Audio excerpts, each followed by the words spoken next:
ನಮಸ್ತೆ Karnataka, welcome to my YouTube channel learning knowledge hub. So ಇವತ್ತಿನ ವಿಡಿಯೋದಲ್ಲಿ ನಾವು ತಿಳ್ಕೊಳ್ಳೋಣ KCET ರಿಸಲ್ಟ್ ಯಾವಾಗ ಅನೌನ್ಸ್ ಆಗುತ್ತೆ, ಹಾಗೂ PU ವಿದ್ಯಾರ್ಥಿಗಳು ಇವಾಗ ಪರೀಕ್ಷೆ 2ನ್ನ ತಗೋತಿದ್ದಾರೆ.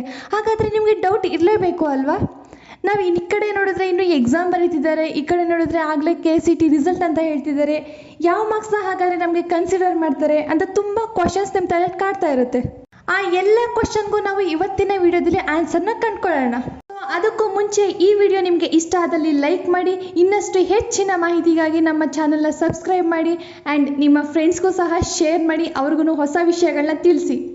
ಸೆಕೆಂಡ್ PUC ವಿದ್ಯಾರ್ಥಿಗಳು ಪರೀಕ್ಷೆ 1, ಪರೀಕ್ಷೆ 2, ಪರೀಕ್ಷೆ 3 ಈ 3 ಪರೀಕ್ಷೆಗಳನ್ನು ಬರೆದು ಈ 3 ಪರೀಕ್ಷೆಗಳಲ್ಲಿ ಯಾವುದರಲ್ಲಿ ನಿಮಗೆ ಹೆಚ್ಚಿನ ಅಂಕಗಳನ್ನು ಗಳಿಸಿರ್ತೀರಾ ಆ ಅಂಕಗಳನ್ನು CET ಅಲ್ಲಿ ಕನ್ಸಿಡರ್ ಮಾಡಲಾಗುತ್ತೆ. ಅಥವಾ ನೀವು ಬರೆದಿರುವಂತಹ ಎಕ್ಸಾಮಿನಲ್ಲಿ ಏನಾದರೂ ನಿಮಗೆ ಕಡಿಮೆ ಅಂಕಗಳು ಬಂದಿದ್ದರೆ ಅದನ್ನು ನೀವು ರಿವ್ಯಾಲ್ಯೂಯೇಷನ್ ಹಾಕಿ, ರಿವ್ಯಾಲ್ಯೂಯೇಷನಲ್ಲಿ ನಿಮಗೆ ಜಾಸ್ತಿ ಅಂಕಗಳು ಬಂದಿದ್ದರೆ, ಅಥವಾ ನೀವು ಮೊದಲು ಬರೆದಿರೋದೇ ಅಂಕಗಳು ಜಾಸ್ತಿ ಇದ್ದು ನಿಮ್ಮ ರಿವ್ಯಾಲ್ಯೂಯೇಷನಲ್ಲಿ ಕಡಿಮೆ ಅಂಕಗಳು ಬಂದರೆ, ಅಷ್ಟರಲ್ಲಿ ನಿಮ್ಮದು ಯಾವುದು ಜಾಸ್ತಿ ಹೈಯೆಸ್ಟ್ ಸ್ಕೋರ್ ಆಗಿರುತ್ತೆ ಆ ಸ್ಕೋರ್ನ ನಿಮ್ಮ CETಯಲ್ಲಿ ಕನ್ಸಿಡರ್ ಮಾಡಲಾಗುತ್ತೆ. ಸೊ ನಿಮ್ಮ KCET ಪರೀಕ್ಷೆಯಲ್ಲಿ 50 out of syllabus question appear ಆಗಿತ್ತು.